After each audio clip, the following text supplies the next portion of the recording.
Selamat pagi anak-anak kami. Selamat berjumpa kembali setelah kita libur beberapa lama. Sekarang anak-anak kami sudah duduk di tingkat yang lebih tinggi, yaitu tingkat 12. Di tingkat 12 ini kita akan memulai materi pembelajaran kita. Pada pertemuan pertama ini kita akan belajar tentang surat lamaran pekerjaan.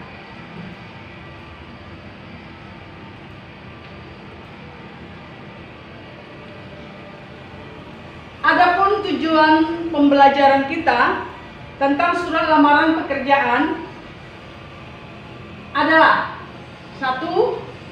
Siswa mampu mengidentifikasi isi dan sistematika surat lamaran pekerjaan. Yang kedua, siswa dapat menemukan hal-hal penting dalam surat lamaran pekerjaan. 3. Siswa dapat memahami unsur-unsur kebahasaan surat lamaran pekerjaan. 4.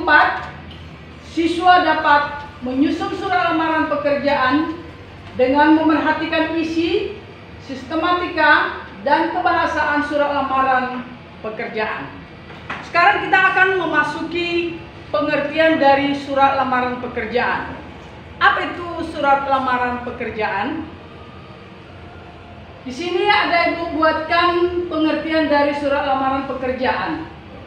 Surat lamaran pekerjaan adalah surat permohonan yang dibuat oleh pencari kerja atau pelamar untuk dikirimkan kepada suatu badan usaha atau instansi agar mendapatkan pekerjaan atau jabatan yang sesuai dengan lowongan pekerjaan yang ditawarkan.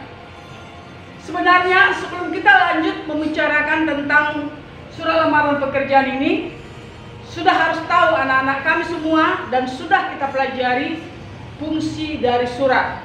Dan surat itu sendiri, surat lamaran pekerjaan itu sendiri adalah bagian dari surat pribadi yang bersifat formal. Untuk lebih lanjutnya, kita akan mempelajari unsur-unsur apa saja yang ada di dalam surat lamaran pekerjaan tersebut. Yang pertama, surat lamaran pekerjaan mempunyai bentuk yang menarik. Sebelumnya sudah pernah Ibu terangkan, surat itu mempunyai 5 bentuk. Ada yang disebut dengan full block style, ada semi block style, ada office style, ada hanging paragraph, dan ada indented style. Yang resmi dipakai di Indonesia yaitu office style versi Indonesia baru. Itulah bentuknya, dicari bentuknya yang menarik. Yang kedua, mempunyai bahasa yang menarik. Bahasa yang menarik maksudnya di sini, bahasa itu harus dapat menggugah penerima pekerja supaya lewat bahasa kita dalam surat lamaran pekerjaan itu, penerima pekerja dapat mengetahui seperti apa pribadi kita lewat bahasa yang kita gunakan. Jadi gunakanlah bahasa yang sopan atau yang santun, bukan bahasa yang berbelit-belit atau berlebihan. Yang ketiga, surat lamaran pekerjaan itu harus mampu menggambarkan kemampuan pelamar tepat pada sasaran. Artinya, kualifikasi apa yang kamu miliki untuk bisa menjadi nilai plus bagi penerima pekerjaan, menggambarkan kemampuan kamu. Jangan misalnya kemampuan kamu komputer, tapi yang kamu lamar yaitu menjadi driver atau supir, gak sesuai. Tapi usahakanlah sesuai basicnya dengan pekerjaan yang kamu lamar. Itulah hal-hal yang harus diperhatikan dalam pembuatan surat lamaran pekerjaan. Kita akan memasuki lagi yaitu unsur-unsur yang harus ada dalam surat lamaran pekerjaan. Artinya, apa-apa saja yang boleh kita masukkan ke dalam surat lamaran pekerjaan. Jadi unsur yang ada yang harus kita masukkan dalam surat lamaran pekerjaan. Pertama, di sana ada dibuat kop surat. Sebenarnya surat lamaran pekerjaan tidak semua menggunakan kop surat. Seperti yang sudah Ibu jelaskan tadi, bahwa surat lamaran pekerjaan itu adalah jenis surat pribadi. Surat pribadi tidak menggunakan kop surat. Yang menggunakan kop surat adalah surat dinas atau surat resmi. Jadi sebenarnya di sini kurang tepat kalau dibuat ada kopnya. Tapi ketika balasannya masuk, baru surat itu menggunakan kop surat. Yang kedua, tempat dan tanggal penulisan surat. Di mana kita membuat surat itu? Tanggal berapa? Itu harus jelas, ya. Di mana dan kapan? Itu unsur yang kedua. Yang ketiga, salam pembuka. Salam pembuka ini tidak perlu berlebihan, cukup dengan kata dengan hormat, ya. Tidak perlu lagi sapaan-sapaan yang lain. Itu yang lazim dan resmi di Indonesia. Itu harus kita perhatikan. Yang keempat, pembuka surat lamaran pekerjaan. Pembuka surat lamaran pekerjaan ini itu misalnya itu tergantung pada sumber surat lamarannya. Kalau itu surat lamaran pekerjaan itu kita buat karena ada informasi kepada kita, berarti boleh dikatakan jenis surat lamaran atas informasi dari kantor atau dari instansi, maka boleh kita katakan berdasarkan informasi atau berdasarkan pengumuman atau berdasarkan iklan, itu boleh. Tapi kalau itu atas inisiatif kita sendiri, kata pembukanya itu boleh kita mulai, saya yang bertanda tangan di bawah ini bla bla bla dan seterusnya, diikuti oleh identitas diri.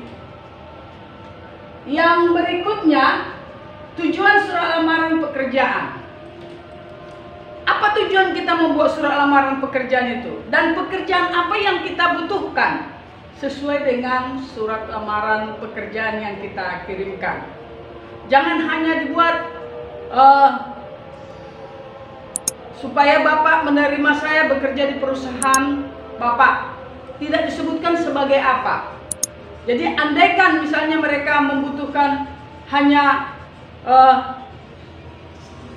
cleaning service, padahal kita mempunyai potensi lebih dari situ, kan udah sayang kalau misalnya kita ditempatkan menjadi cleaning service. Makanya di dalam surat lamaran pekerjaan itu harus tepat bagian apa yang kita lamar. Itu yang dimaksudkan dengan tujuan. Yang berikutnya, lampiran persyaratan.